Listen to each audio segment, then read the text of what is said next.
லக்ஷ்மி, ஒரு கட்சி கொடி அப்படின்ற ஒன்று கட்சிக்காரங்க மத்தியில் மட்டும் எதிர்பார்ப்பு இருக்காது, பொதுவானவங்க மத்தியில் எதிர்பார்ப்பு இருக்கும், அரசியலை பார்க்குறவங்க மத்தியில் இருக்கும், மற்ற கட்சிக்காரங்கள்ட்ட இது என்ன மாதிரி இருக்க போகுதுன்ற ஒரு எக்ஸ்பெக்டேஷன் இருக்கும். விஜய் அவர்களுடைய கட்சி கொடிக்கு முன்பு பல கட்சி கொடிகள் வந்த நேரத்தில் வந்து ஒரு ஸ்டேட்டே எலக்ட்ரிஃபை ஆகும், எங்கே பார்த்தாலும் அது பட்டொலி வீசி பறக்கும், ஒரு பெரிய எழுச்சி மக்கள்கிட்ட அது அதற்காக காத்திருக்கிறவங்கள்ட்ட இருக்கும் அப்படிம்பாங்க. விஜயுடைய ரசிகர்கள்ட்ட மகிழ்ச்சி வெளிப்பட்டிருக்கலாம், அது மாதிரி ஒரு எழுச்சி வெளிப்படுதா? இன்னொன்று, கூட்டணி பேரத்தை மனதில் வச்சு கொண்டு உருவாகிற கட்சின்னு ப்ரொஃபஸர் ராம்பு மணிவண்ணன் குற்றம் சொல்கிறாரு. நீங்கள் இந்த நகர்வுகளை எப்படி பார்க்குறீங்க? இன்னைக்கு கொடி வெளியிட்டிருக்காங்க. ஒரு புதுசாக வரக்கூடிய கட்சி, அவர்களுக்கு என்ன கலர்ஸ் வேணாலும் சூஸ் பண்ணுறதுக்கு அவங்களுக்கு உரிமைகள் இருக்குது, என்ன சிம்பல் வேணாலும் அவங்களால சூஸ் பண்ண முடியும். அது அவங்க கொடி, அவங்களுடைய எண்ணங்கள் போல் போட்டிருக்காங்க. ஆனால் என்னென்னா, கட்சிக்கு வந்து ஐடியாலஜிஸ் இப்போ வரைக்கும் அவங்க ஐடியாலஜி என்னன்னு சொல்லலை. ஆனால் ஐடியாஸும் இல்லாமல் இருக்காங்களோ, ரொம்ப கற்பனை வறட்சி இருக்கோ அப்படிங்கிறது தான் என்னுடைய எண்ணம். ஏன்னா தமிழ்நாட்டை பொறுத்த வரைக்கும் திராவிடம் அப்படிங்கிறது, நம்ம வந்து அந்த கருப்பு இருளை நீக்கிறது திராவிடம் அப்படிங்கிறதுக்காக தான் அந்த கருப்புங்கிற அடையாளம் தீக்காவிலிருந்து வந்தது தான். அதற்கு பிறகு விஜயகாந்தனுடைய கட்சி வரைக்கும் கூட அந்த பிளாக், அவரோட கட்சியில் கூட ஒரு பிளாக் பேண்ட் இருக்கும். அந்த கருப்பு இல்லை அப்படின்ற போது அந்த தமிழ்நாட்டு அரசியல், தமிழ்நாடு பொலிட்டிக்ஸில் இருக்கக்கூடிய அந்த திராவிடத்தை அவர் விட்டுட்டு அது இல்லாமல் அந்த இருளை நீக்கிறதுக்கு இனி வேலை இல்லை அப்படின்னு அவர் நினைக்கிறாரோ என்னவோ, அதை விட்டுட்டு வெளியில் போகணும்னு நினைக்கிறார். ரெண்டாவது, ஏற்கனவே வந்து கட்சியினுடைய பெயர்லேயும் திராவிடம் இல்லை. அது ரொம்ப காலமாக நாம் தமிழர் கட்சிக்கு பிறகு வந்த ஒரு கட்சியும், இல்லை வந்து மக்கள் நீதி மையமாகட்டும், அடுத்தது டிடிவி தினகரனுடைய கட்சியாகட்டும், எல்லாருமே வந்து அந்த திராவிடம்ங்கிற சொல் இல்லாமல் தான் இருக்குது. அது பற்றின விமர்சனம் கிடையாது. ஆனால் என்னை பொறுத்த வரைக்கும் விஜயினுடைய அரசியல் வந்து அவருக்கு இனி எந்த ஆக்டர்ஸ், விஜய் மட்டும் இல்லை, எந்த ஆக்டர்ஸ் வந்து தமிழ்நாட்டில் அரசியலுக்கு வந்தாலுமே அவங்களுக்கு வந்து இது ரொம்ப சேலஞ்சிங்கான டெரெயினாக இருக்க போகுது. ஏன்னா தமிழ்நாட்டை பொறுத்த வரைக்கும் கிட்டத்தட்ட 70% பேர் தான் வாக்களிப்பாங்க. 100%மும் வாக்குச்சாவடிக்கு வந்து வாக்குகளை பதிவு செய்யறதில்ல. இந்த 70% அப்படின்ற போது அதில் கிட்டத்தட்ட 60% பேர் ஏற்கனவே திமுகவிலையும் அதிமுகவிலையும் இல்லை ஏதாவது ஒரு மற்ற கட்சியிலையுமே அவங்களுக்கு வந்து ஒருவேளை உறுப்பினராக இருக்காங்க, இல்லை அவங்களுக்கு வந்து அந்த கட்சி மேலே ஒரு மதிப்பு இருக்குது, இல்லை அவங்க அந்த கட்சிக்கு வாக்களிக்கணும்னு நினைக்கிறாங்க. அப்போ பாக்கி இருக்கிறது வந்து அந்த 10% ஓட்ஸ் தான். அந்த 10%க்கு மட்டும்தான் அடுத்தது போட்டியிட முடியும். நீங்கள் தொடர்ந்து பாருங்களேன், 96க்கு பிறகு முதல்ல வைகோ கிட்ட இருந்தது அந்த கிட்டத்தட்ட அந்த 10%. அதற்கு பிறகு விஜயகாந்த் வந்து அந்த இடத்த கேப்சர் பண்ணுறாரு. அதுக்கு பிறகு சீமான் அந்த அரசியலை கைப்பற்றுறாரு. இப்போ ஒருவேளை அந்த கேப்பை வந்து ஆல்டர்னேட்டுங்கிற ஸ்பேஸை வந்து ஒருத்தர் ஃபில் பண்ண வராருன்னா அந்த அளவு தான் நம்பர்ஸ் வருமா அப்படின்னு யோசிக்க தோணுது.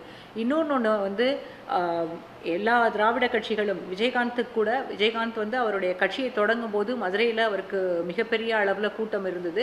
அன்னைக்கு வந்து அவர் கொடியேற்றும் போதோ இல்லை அவருடைய கொடியை பற்றியோ இவ்வளவு பெரிய பேச்சுக்கள் அன்னைக்கு இல்லை. ஆனாலும் அவரால் வந்து 2 ஜாம்பவான்கள், கருணாநிதியும் ஜெயலலிதாவும், கலைஞரும் ஜெயலலிதாவும் இருந்த போது கூட அவரால் வந்து அந்த ஆல்டர்னேட் ஸ்பேஸ்க்காக ஃபைட் பண்ண முடிஞ்சுது.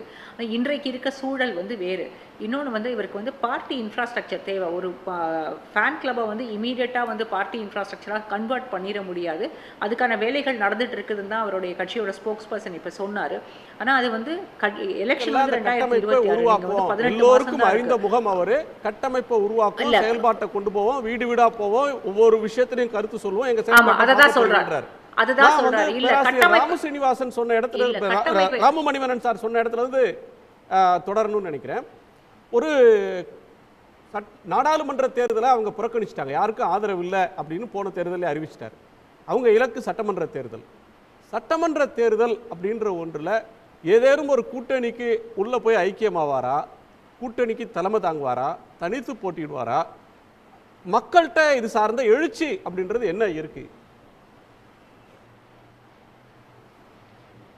முதல்ல கட்சியே இல்லைங்க, அதுக்கப்புறம் வந்து கொள்கையும் இன்னும் சொல்லலை. அதற்கு பிறகுதான் வந்து கூட்டணியா இல்லையா அவருக்கு வந்து சீஃப் மினிஸ்டர் ஆம்பிஷன்ஸ் நிறையவே இருக்குது. அவரை வந்து முதலமைச்சர் ஆக்காமல் அவர் முகமாக இல்லாமல் ஒரு கூட்டணியில் போய் இருந்துக்கிட்டு வேற ஒரு கூட்டணிக்காக வேலை பார்க்கணுன்ற அவசியம் என்ன இருக்க போகுதுன்னு எனக்கு தெரியல. அதெல்லாம் ரொம்ப ஃபார் ஃபெச்டாக நீங்கள் யோசிக்கிறீங்கன்னு நினைக்கிறேன்.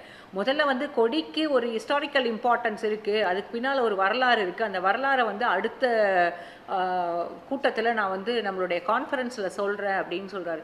அப்போ வந்து கொடிக்கு ஒரு வரலாறு இருக்குன்ற போது இன்றைக்கே நீங்கள் வந்து உங்களுடைய காடஸ் கிட்ட சொல்லி இன்றைக்கே உங்களோட காடஸை நீங்கள் வந்து உற்சாகப்படுத்தியிருக்கலாமே, ஏன் வந்து அதை தவணை முறையில் சொல்லணும்? இப்போ வந்து எந்த விதத்துலேயுமே அவங்களுக்கு உள்ளுக்குள்ள அந்த ஐடியாஸ் கொடுக்கறதுக்கான ஆட்கள் இல்லை. அதாவது பாலிட்டிக்ஸ் வந்து வேற, சினிமா வேற. நீங்கள் வந்து சினிமா இன்னைக்கு பாட்டாக ரிலீஸ் பண்ணிட்டு கூட போயிடலாம், இல்லை சீரீஸாக கூட ரிலீஸ் பண்ணிட்டு போயிடலாம். ஆனால் அரசியல் அப்படி கிடையாது. இன்னைக்கு நீங்கள் என்ன சொல்கிறீங்களோ அதை வந்து மக்கள் மனதில் முதல் நாள் நீங்கள் சொல்லக்கூடியது மக்கள் மனதில் பதியும். நீங்கள் கொஞ்ச நேரம் முன்னால் சொன்னீங்க மக்கள் வந்து மறந்துடுவாங்க, 3 நாள் கழிச்சு அடுத்தது நினைக்க போயிடுவாங்கன்னு. இல்லை, மக்கள் மனசில் பதியும். அப்படி இல்லைனாலும் நீங்களும் நானும் அதை ரீகால் பண்ணுறதுக்காக இருக்கோம், ரீகால் பண்ண தான் செய்வோம். அவரை பொறுத்த வரைக்கும் இன்னும் வந்து எந்த விதமான ஐடியாலஜிஸும் அவங்க பார்ட்டிக்கு இது வரைக்கும் ஒருவேளை அவங்க ஃப்ரேம் பண்ணியிருக்கலாம், இனிமேல் அதை சொல்லலாமா இருக்கும். இப்போ வரைக்கும் அவங்களுக்கு வந்து அந்த கற்பனை வறட்சி வந்து அதிகமாக தான் இருக்குன்னு நான் நினைக்கிறேன். இன்னொன்று வந்து விஜயகாந்த் வந்து அரசியலுக்கு வரும்போது அவர் கூட வந்து பண்ருட்டி ராமச்சந்திரன் இருந்தார். அன்றைக்கி வந்து பண்ருட்டி ராமச்சந்திரன் போன்ற ஒருவர் இல்லை அப்படின்னா அவங்களால அந்த முரசு சின்னத்தையே வந்து பதிவு பண்ணியிருக்க முடியாது. எவ்வளவு சேலஞ்சஸ் இருக்கும். இன்றைக்கி வந்து நினச்ச நேரத்தில் போய் ஒரு சின்னத்தை பதிவு பண்ணிடக்கூடாது. எலெக்ஷன் கமிஷனில் நீங்கள் வந்து அதுக்கான அங்கீகாரத்தையும் பெற்றுட முடியாது.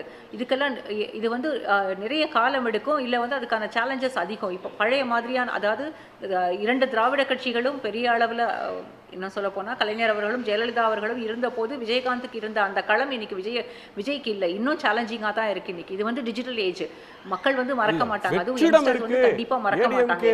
எல்லாருக்குமே அவங்க வெற்றிடம் இருக்கு, ஒரு பெரிய இன்னைக்கு வெற்றிடம் எல்லாம் இல்லை, வெற்றிடம் கிடையாது. இன்னைக்கு வெற்றிடமெல்லாம் இல்லை குணா. அந்த வெற்றிடத்தை வந்து என்னைக்கோ வந்து திமுகவினுடைய தலைவரும் என்னைக்கோ அதை நிரப்பிட்டாங்க. இன்னைக்கு அந்த ஆல்டர்னேட் ஸ்பேஸ்க்கு உள்ள இருக்க அந்த லீடர்ஷிப் வேக்யூம் எல்லாம் இன்னைக்கு இல்லை, எதுவும் இருக்க மாதிரி எனக்கு தெரியல. இன்னைக்கு வந்து 2 தலைவர், இன்னொரு அதிமுகவுக்கும் ஒரு ஸ்ட்ராங்கான ஒரு லீடர்ஷிப் இருக்குது. அப்படி இருக்கும்போது நீங்கள் வந்து வெற்றிடம் இருக்குது, அந்த வெற்றிடத்தை நாங்கள் வந்து நிரப்ப வரோம் அப்படின்னு சொல்கிறதெல்லாம் இன்னைக்கு ஒவ்வாத ஒரு அரசியலாக தான் இருக்கும். இன்னொன்று வந்து அவர் கூட வந்து யார் இருக்காங்க? அன்னைக்கு எம்ஜிஆர் வரும்போது அவருக்கு பின்னால் வந்து ஆட்கள் இருந்தாங்க, திமுகவிலிருந்து வெளியே போன ஆட்கள். அதுவும் திமுகவில் அந்த திராவிட பாசறையிலிருந்து வந்தவங்க, அந்த திராவிட சித்தாந்தத்தை உள்வாங்கியவர்கள். அவர்களுக்கு மக்களுக்கு என்ன தேவை, களம் எப்படி இருக்கும், எப்படி வந்து ஒர்க் பண்ணணும் அப்படின்னு தெரிஞ்ச ஆட்கள் அவர் கூட இருந்தாங்க. அதற்கு பிறகு ஜெயலலிதா வந்த போதும் கூட அவரோட வந்து அதே கட்சியிலிருந்து வந்த அவர் திருநாவுக்கரசர் போன்றவர்கள், KKS ராமச்சந்திரன் போன்றவர்கள் அவர் ஜெயலலிதாவோட இருந்தாங்க. அதற்கு பிறகு விஜயகாந்த் வந்த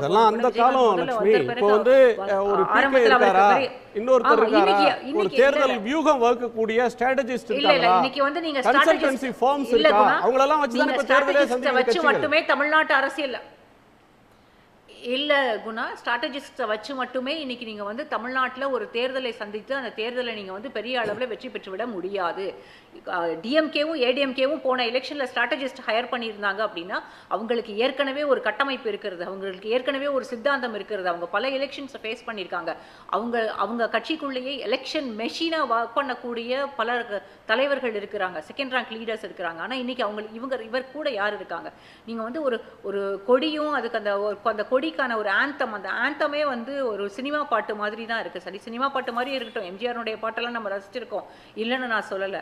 ஆனால் இது வந்து எந்த அளவுக்கு மக்களை ஈர்க்கக்கூடியதாக, வாக்குச்சாவடிக்கு கொண்டு வரக்கூடியதாக இருக்கும் அப்படின்னு தெரியல. ஒருவேளை இந்த 1.5 ஆண்டுகளுக்குள்ளாக அவங்க வந்து பெரிய அளவில் அதில் ஒர்க் பண்ணி எல்லாத்தையும் பார்ட்டி விமர்சனங்களை முன் வச்சிருக்கேன். உடனுக்குடன் செய்திகளை தெரிந்து கொள்ள சன் நியூஸ் பெல் ஐகானை கிளிக் பண்ணுங்க.